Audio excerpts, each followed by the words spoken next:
Creo que hoy día Chile, cuando está repensándose, devela sus propios malestares. Y entre esos malestares, por cierto, está la forma como se ha construido la imagen y el guión de la nación. En este sentido, considero que hay un interesante momento para comenzar a, ¿por qué no?, mapuchizar a la sociedad chilena. Yo creo que la sociedad chilena está muy abierta a estos debates. Ello devela precisamente el uso del abuelo folle como símbolo, insisto, de resistencia, pero también aparentemente de un proyecto utópico. No hay que tener miedo, ¿no?, a mapuchizar el territorio, no hay que tener miedo a mapuchizar los sentidos, la cultura, las identidades. Yo creo que ahí se abre un interesante momento para, insisto, repensar la identidad y la cultura de la chilenía. Ahora bien, el movimiento mapuche ha construido también elementos y categorías que pueden llegar a ser muy importantes en los debates constituyentes. Veo al menos dos muy importantes. Por un lado está el elemento que hoy día es urgente de debatir y discutir, que tiene que ver con el medio ambiente.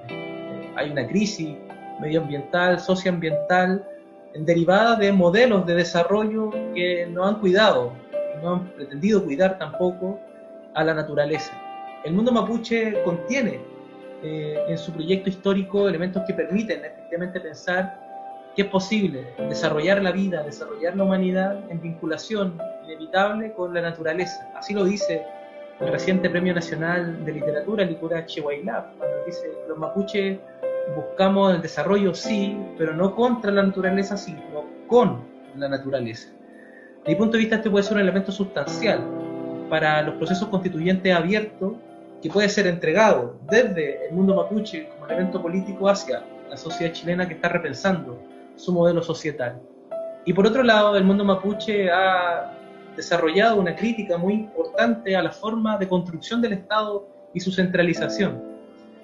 La demanda por autonomía y autodeterminación política y plurinacionalidad son ante todo de demandas por mayores niveles de democracia, la posibilidad de incidir desde los territorios al devenir de esas propias territorialidades, sin duda es un salto desde las lógicas democráticas más representativas a lógicas democráticas más participativas. El mundo mapuche, en este sentido, viene a reformular en el plano político institucional el armazón del Estado decimonónico, ese edificado en el siglo XIX, profundamente centralista y presidencialista.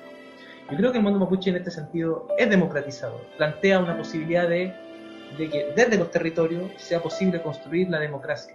En última, y resumiendo, siento que actualmente el mundo mapuche es una oportunidad para repensar el Chile del siglo XXI, una posibilidad para repensar la democracia y el modelo de cómo construiremos nuestros desarrollos sociales, económicos, políticos y culturales.